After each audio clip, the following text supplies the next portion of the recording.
class, Professor. As far as it comes to laws concerning special education, there have been many.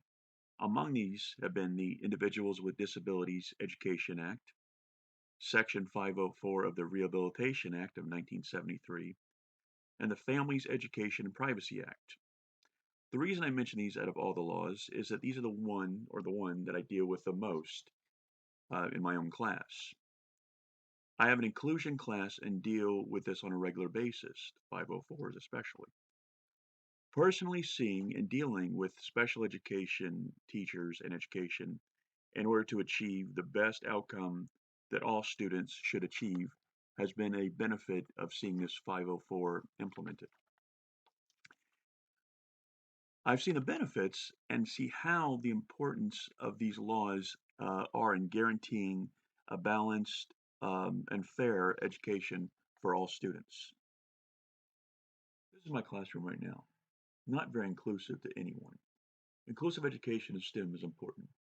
The big takeaway I learned is being able to reach diverse learners in various ways.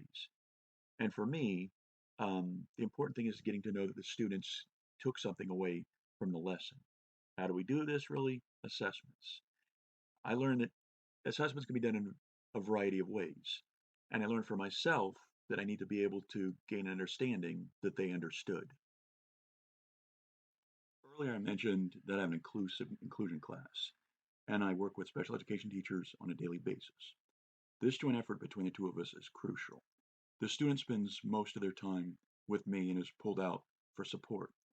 The way I can make sure this collaboration happens is by making sure that myself and the special education teacher are collaborating with each other to support the student in the most beneficial way.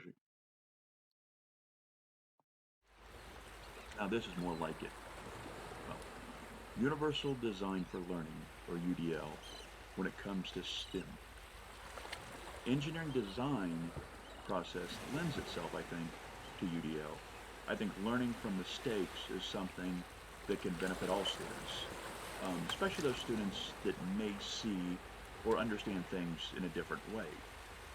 Creative problem solving, benefit from mistakes, or clarifying my understanding of how they see it.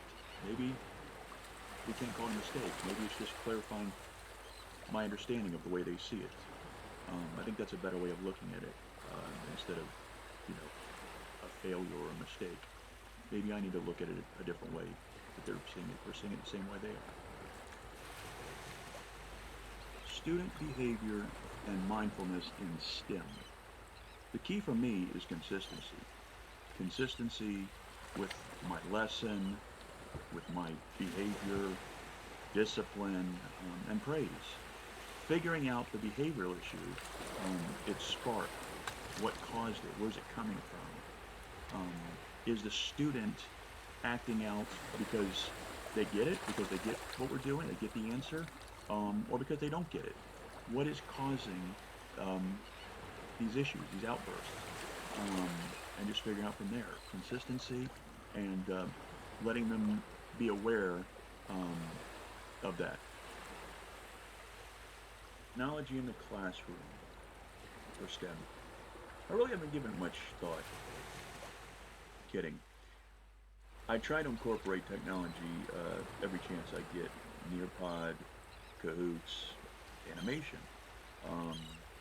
Very, very useful. A lot of applications. A lot of visuals. It helps with a lot with ESOL students. They may understand the word, but put a picture, combine it. Audio, it's great for listening, for hearing, for reading, just everywhere across the board. Just very a lot of applications, like I said. Well, that about wraps up my presentation. I want to thank you for watching. I want to thank the professor. It's been a great class. And now, we dance. Yep, the only move I got. The guy pulling my string, they got much more. Have a good one. Take care.